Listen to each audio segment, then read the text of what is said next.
All right, this video is for my IM1C class. I'm trying to help you learn to write the equation of lines in slope-intercept form, which you can see right here. This is slope-intercept form. In order to do this, you need two things. You need a slope, which is the letter M, slope, and you need a y-intercept, which is the letter B, y-intercept. Okay, now you did this yesterday from graphs with a video that I didn't make. Sorry, I just really am sick and trying to fight off COVID. But for this worksheet that I made for you, in every one of these, and again, you can look down the whole page, in every one of these examples, I have given you a slope. Okay, so for all of these examples, again, I'm highlighting them a bit. I've given you M. What I haven't given you is B. You do not know what the B is. But what else I've given you in every example is I've given you an X and a Y, right? There's an X and a Y, there's an X and a Y, there's an X and a Y. So what you're gonna do, this is literally gonna be a two-step process. Number one, you are going to plug in the X, the Y, and the M that I have given you to find B. Sorry, I'm trying to write and it's not picking up my, sorry, that's not right. It's not picking up my pen. Anyway, so you're going to plug in the X, the Y, and the M in all of these examples to find B. And then once you know B, you're going to write the equation of the line. Okay, so it's going to get very, routine, because you're going to do it over and over and over again. Okay, so let's get started on example number one. In fact, let me erase some of this stuff because it's in my way. Give me a sec. Okay, so the equation is y equals mx plus b. For this particular problem, y is 2, m is 3, x is 1, and this should help me find out what b is. Okay, so if I simplify this just a little bit, 3 times 1 is 3. So I have 2 equals 3 plus b. All right, if I subtract 3 from both sides, I can see that b is negative 1. So now that I have m and b, the equation of this line is y equals 3x plus b. All right, and I put negative because the b is negative. Okay, instead of writing plus negative, because that looks confusing. Okay, let's scoot this up. We're going to do the same thing over and over and over again. Okay, here we go. Y equals mx plus b. All right, in example number 2, the y is 5, the m is 2, the x is 3. Then you actually multiply, so you get 5 equals 6 plus b. Then you're going to subtract. It won't always be subtraction. Sometimes it'll be addition. And you get b is negative 1. Again, once you know m and you know b, then you've got the equation of the line.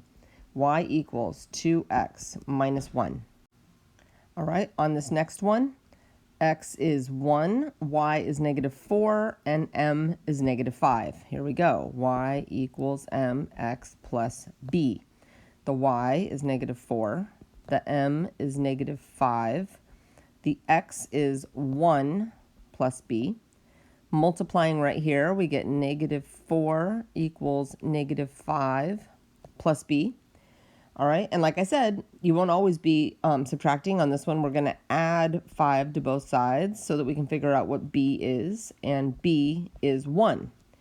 Once you know m and you know b, the equation is the easiest thing in the world. It is negative 5x plus 1. All right, excuse me, for this next one, I have an x value of 5, a y value of 0, and an m value of 1. Here we go, y equals mx plus b. So the y is 0, the m is 1, the x is 5 plus b. So we've got 0 equals 5 plus b.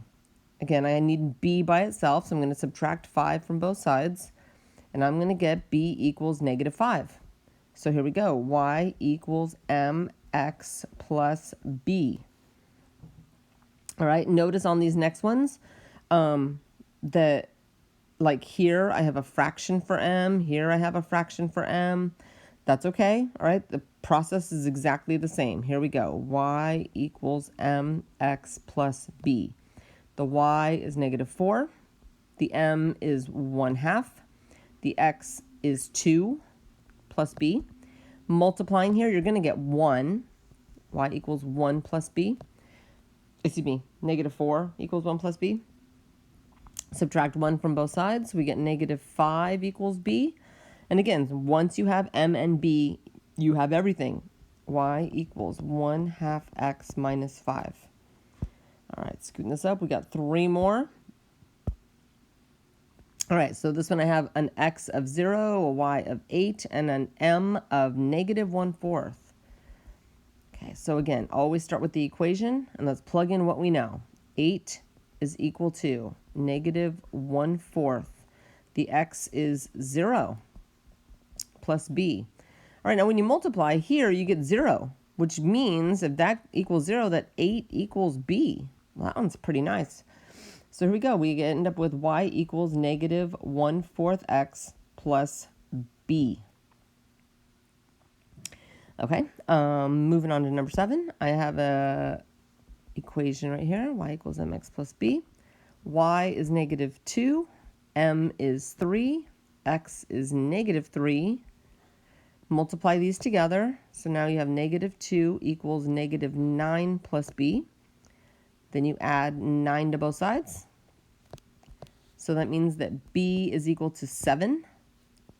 Y equals m, that was given, x plus b, which you figured out. Ooh, this one's interesting. Slope is 0.